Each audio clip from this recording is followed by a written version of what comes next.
As a woman who's trying to navigate the dating scene, I'm sure you have a specific man in mind, the one who left you feeling worse off after your attempts at a meaningful relationship. Maybe he was manipulative and couldn't stop complaining about every little thing in hopes to make you give in to his childish games. If you have a hard time dealing with this type of man in your life, it's helpful to start by pinpointing problematic behaviors rather than simply labeling them as being toxic.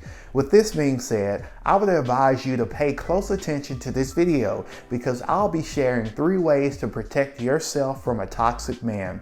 The first way is to not play into their reality. Simply put, a toxic and damaged man typically has a gift with words. I say this because I was once that man. He can easily tap into his woe is me mentality, manipulating you into falling into his trap. These men have a tendency to see themselves as the victim in every situation. If and when he makes a mistake, blame shifting is his go-to, and the moment you entertain or agree, then he doubles down on his toxic ways.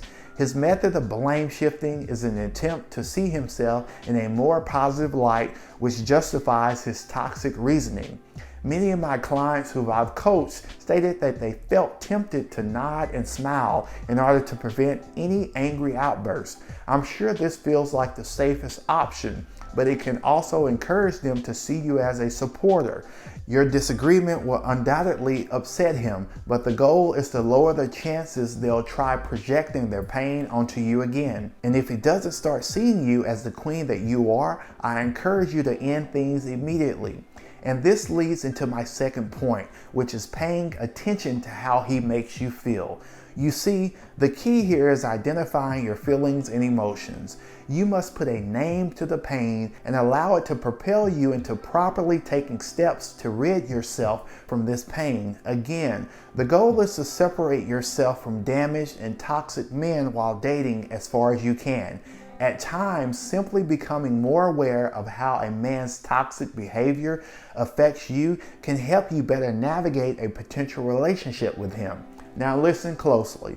I'm not insinuating that all men are toxic and damaged, although a great deal of you may think so. All I'm doing here is giving important information that will allow you to become more proactive and direct when it comes to your well-being while trying to navigate this difficult dating scene. No man is perfect and someone you'll agree with 100% of the time, but it's important to ask yourself if put down, lies, or other types of emotional and verbal abuse characterize most of your interactions. Does he recognize the effect that his actions have on you? And if not, you most certainly don't have to accept it. The third tip is to get help by talking to someone about your relational frustrations. It's helpful to have that person in your life who's not afraid to tell you what you need to hear and not what you want to hear. Someone who empathizes with you but will hold you accountable. There's discomfort in accountability, but it naturally allows you to see what improvements that must take place in your life in order for you to experience abundance and breakthrough. If you're thinking that no one understands your current situation and all prior attempts to get help have failed, contact me now at lifecoachjscott@gmail.com to get started. An open and honest conversation about what's keeping you stuck or in a cycle of bad relationships is what you need. Now, I must warn you, this requires you putting yourself first, which may seem like a foreign concept to you, especially if you've had a history of being in toxic relationships. Maybe you're always giving and he's always draining, or you feel like there's emotional stability depends on you. Taking care of yourself involves making sure you have enough emotional energy to put yourself first and have someone to consistently talk to. I don't want you to take this information as if you have no future with a guy. People can change, but they have to be willing to put in the work to do so.